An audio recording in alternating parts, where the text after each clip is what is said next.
Welcome to this video on the Anima archetype and an example of how I projected the Anima onto somebody in my life. Now, please give this video a thumbs up and subscribe to my channel if you'd like to learn more about self-development, archetypes, dating, and how to reduce suffering in life. Let's get into it.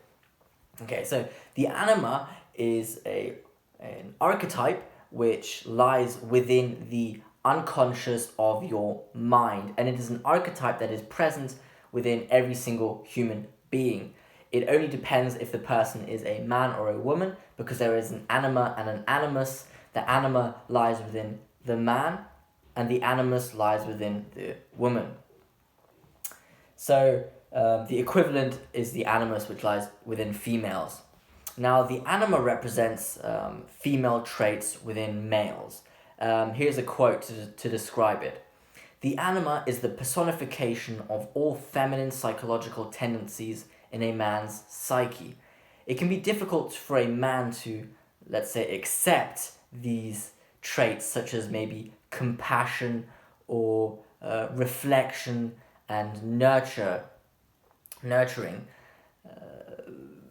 because while they may not be valued as like strong masculine traits, yet they are present somewhere deep within every man.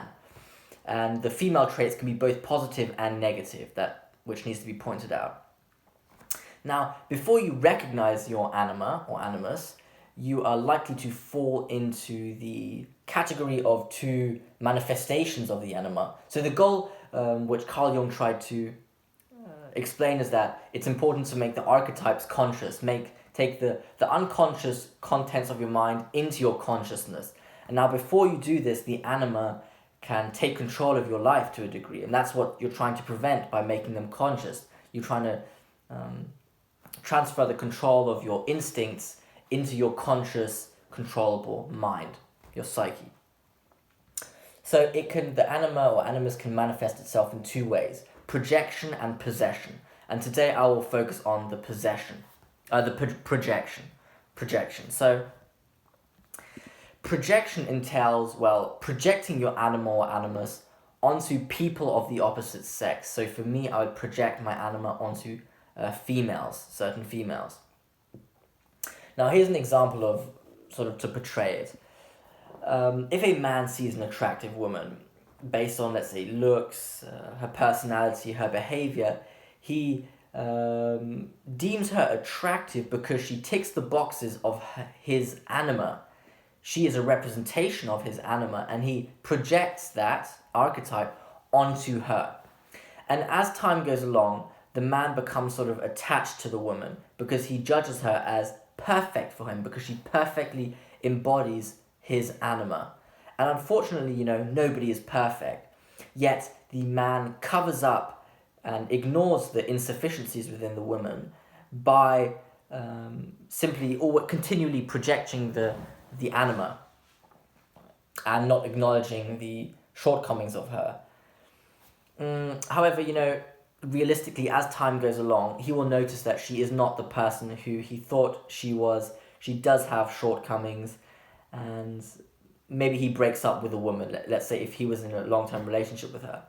And maybe she's, selfish, arrogant, she uses him, she's mean, or she's lazy, let's say.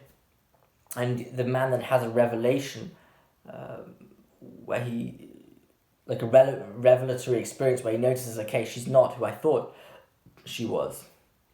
And he only thought she was perfect because he projected this perfect symbol of his anima onto her. Now, I can tell you I have done this myself with my past experience. So I think I projected my anima on my ex-girlfriend. I think I fell in love with the image of the anima more than the actual person, and that's what happens with men and the anima projection. They fall in love with the symbol, the image, the representation, and not with the actual person.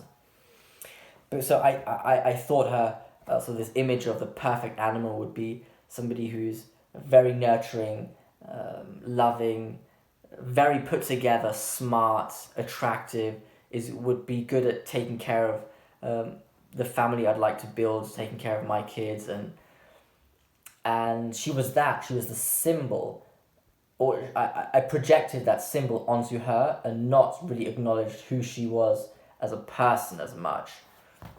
I mean, I did acknowledge who she was, but I didn't fall in love. I mean, I didn't love her. I never loved her, but I was very much enticed by the image I projected on her, not for who she was herself. And of course, after I broke up, then I noticed that she definitely wasn't that perfect sort of the person to be my partner, long-term partner. And I see how the anima was attributed to her in my brain without me being conscious. I was sort of conscious of it, but I didn't really admit it, let's say. Now I do, in hindsight. And how do you get out of that? Well, make your anima conscious. Be aware of this tendency in men, for example. I mean, for women, it's often a difference. It plays out differently. However, for men, it may look like this. And I think it's important to be conscious of it because that's how you can control it then. And that's essentially the summary of Carl Jung's individuation process, which is making I believe the unconscious contents of your psyche conscious to be able to control them instead of them controlling you, and then you losing the autonomy over the authority over yourself, let's say. So in conclusion, the anima is the female archetype within all males, or the animus is the male archetype within all females, which can be projected upon people of the opposite sex if the archetype is not made conscious, and it can manifest itself through projections and possessions. So if you like this video, please give it a thumbs up and subscribe to my channel if you'd like to learn more about self-development, archetypes, dating, and how to reduce suffering in life. Thank you for listening.